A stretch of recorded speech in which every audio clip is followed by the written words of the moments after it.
We begin the day with what is looking more and more like the final fall of Aleppo. The regime of Bashar al-Assad, Russia, Iran, and their affiliated militia are the ones responsible for what the UN called a complete meltdown of humanity.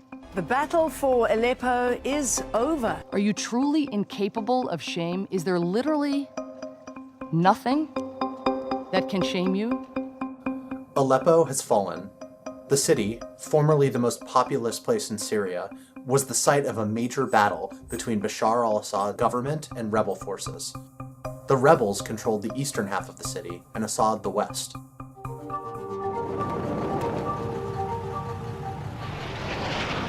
The story of Syria's civil war is a story of flip-flops. Early on, it looked like the Assad regime was finished. Intervention by Iran and support by Russia helped prop them up. Then, the rebels, backed by Saudi Arabia and Qatar and several other sides, turned the tides, and this happened a number of different times inside the conflict. September 2015 was a turning point in the Syrian civil war. That's when Russia intervened directly for the first time. Russian airstrikes began pounding rebels under the cover of hitting ISIS. Russian airstrikes played a decisive role in allowing Assad to encircle Aleppo. The bombardment made it very difficult for rebels to operate freely, allowing Assad to move towards Aleppo and eventually encircle the city. A siege is a military tactic where forces on one side surround the other side, including any civilians trapped in there, and deny supplies from entering the city. There was a grim logic to imposing a siege on Aleppo. If you deny rebels food and medicine, eventually they lose the physical and mental capability to fight. Assad's vicious siege worked as intended.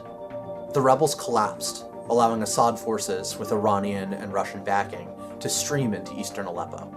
Almost immediately, reports of massacres started filtering out, of civilians being killed on the streets, of women committing suicide to avoid being raped by Assad's forces.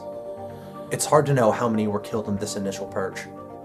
We do know, shortly after the siege was broken, an evacuation agreement was struck, allowing, again, an unknown number of civilians to escape into other territory, mostly to the city of Idlib, still in rebel hands. The United States had the military power to break the siege of Aleppo and prevent the city from falling, but doing so would have been extremely dangerous.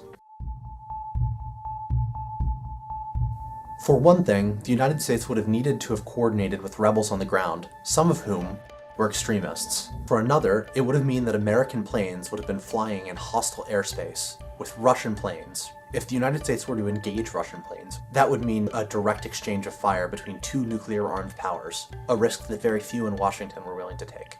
Third, even if the US had temporarily broken the siege of Aleppo and prevented it from falling, it would have required a tremendous and open-ended commitment to prevent Assad from simply reimposing the siege after Americans left.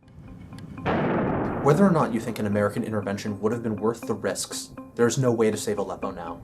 The city has fallen, and Assad's troops have gone in and committed untold atrocities, with who knows how many more left to go. The rebels have been dealt a devastating blow, one it's not clear they can recover from. This victory for Assad has been achieved with the support of two major international powers, Russia and Iran, and it has involved atrocities that are supposed to be prevented under international law. They fought horrifically, and they won. That's the lesson of Aleppo.